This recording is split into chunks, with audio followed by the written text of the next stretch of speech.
Okay, let's talk about the truth about the 4-hour work week, because after I read that book and after the whole world read that book by Tim Ferriss, I think everybody wanted to work 4 hours a week. And it was like, how do we automate everything so that my business just works and I make tons of money and I don't have to work and I can just do whatever I want? So first of all, if your business is just making money without you, that just means you're kind of like passively involved with the business. And if you really care about your business and you really want to maximize it, who wants to be passive?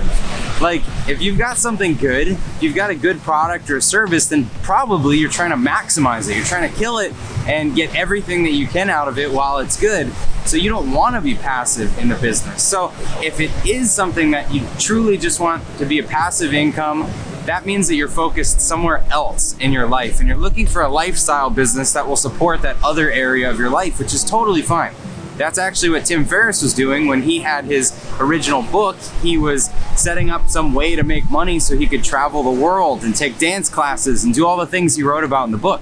So if you're wanting to invest hard in your lifestyle in some other area like family, like right now I'm out in Hawaii and I'm investing heavily in family this month, working a lot less, that's totally fine. But just know that it's not an ultimate goal to set up a business that only has you working 4 hours a week.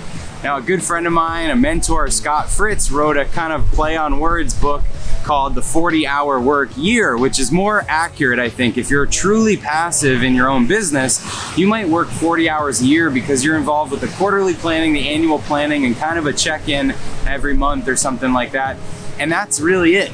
You know, if the business is truly passive, it doesn't even need you 4 hours a week.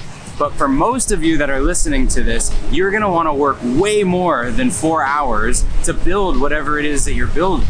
In fact, I was talking to some of my employees recently and we talked about the idea of the 40-hour week being kind of the minimum. You know, that's like if you're showing up and clocking in, clocking out because you just can't wait to get to whatever's going on outside of work, then you're probably not all that invested in what you're building at work.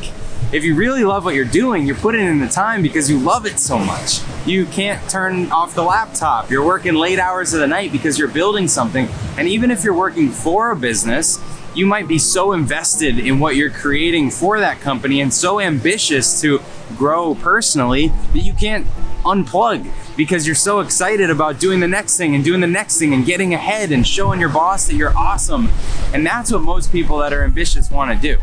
So the truth about the 4-hour work week is that it only comes into play if you're investing heavily in some other area of your life and you're coming to terms with business is not my thing right now. I just need to make the minimum amount of income I can with some automated process so I can go heavy in some area of my life other than business. But if you're focused on your business, you're working way more than 4 hours a week, you're working way more than 40 hours a week, and you love it. So don't think of the 4-hour week as the ultimate goal. Think of it as a way to achieve something else until you come back and want to work on your business.